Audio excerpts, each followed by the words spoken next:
இருதயத்தில் சுத்தமுள்ளவர்கள் பாக்கியவான்கள், அவர்கள் தேவனை தரிசிப்பார்கள். ஆமென். அல்லேலூயா.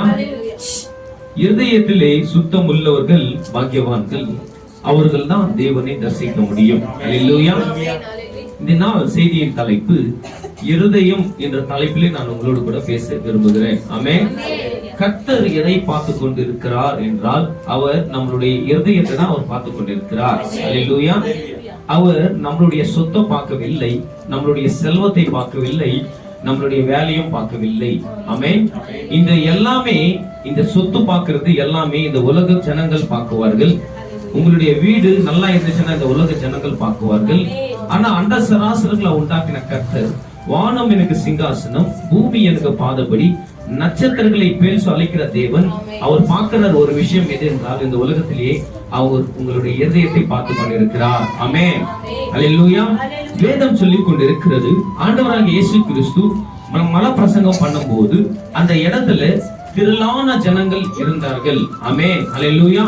திரளான ஜனங்களுக்கு அவர் வாயத்திலிருந்து உபதேசம் பண்ண என்னவென்றால், ஒரு வார்த்தையாக சொன்ன வார்த்தை ரொம்ப வித்தியாசம் உள்ள வார்த்தை. இந்த உலகத்திலேயே அந்த வார்த்தைகள் யாருமே பேசவே இல்லை. அல்லேலூயா. ஒரு வார்த்தை நீங்கள் தியானிக்கும் போது அவ்வளோ ஒரு நல்ல, எப்படின்னாக்கா இன்பமான உள்ள வார்த்தை. அல்லேலூயா.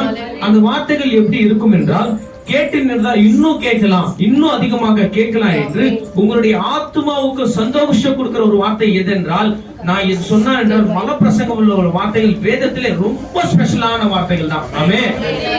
அந்த வார்த்தைகளை கர்த்தர் ஒரு வார்த்தை சொன்னார், இருதயத்திலே சுத்தம் உள்ளவர்கள் பாக்கியவான்கள். அல்லேலூயா.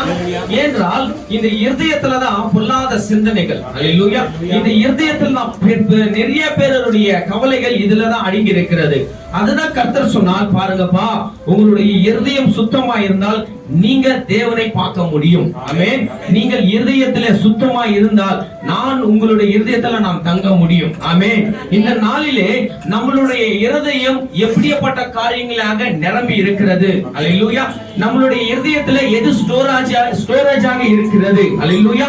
வேதம் சொல்லிக் கொண்டு இருக்கிறது, இருதயத்தின் நிறைவு வாய் பேசும். இருதயத்துல என்ன ஸ்டோர் ஆகி இருக்கிறதோ, இருதயத்துல உனக்குள்ள என்ன தங்கி இருக்கிறதோ அதுதான் வாயிலிருந்தே வரும். ஆமென். இருதயத்திலிருந்து தான் ஒரு மனுஷனை சபிக்க முடியும். ஆமென்.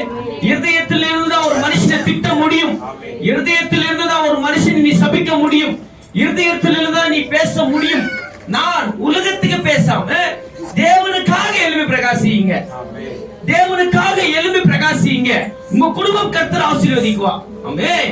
இந்த நாளிலே கர்த்தர் ஆண்டவர் உங்களோடு கூட பேசும் ஒரே ஒரு காரியம் என்னவென்றால், தேவனை தரிசிக்கிற பிள்ளைகளாக நீங்கள் காணப்பட்டால் உங்களுடைய இருதயம் பரிசுத்தமாக இருக்க வேண்டும். உங்களுடைய இருதயம் தேவனுக்கு பிரியமாக இருக்க வேண்டும். உங்களுடைய இருதயம் தேவனுக்கு ஏற்றதாக இருக்க வேண்டும்.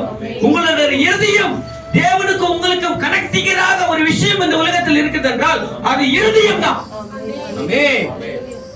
கர்த்தர் இன்னைக்கு எதிர்பார்க்கிற ஒரு விஷயம் என்ன என்றால், அவர் உன்னுடைய சொத்து கேட்கல, உங்களுடைய சம்பாதத்தை கேட்கல, உன்னுடைய வேலையும் கேட்கல, உங்களுடைய எதுவுமே கேட்கல. அவர் கேட்கிற ஒரு விஷயம் எதுவென்றால், அவர் கேட்கிறது, அவர் உங்களுடைய இருதயத்தை கேட்டுக் கொண்டிருக்கிறார். அல்லேலூயா.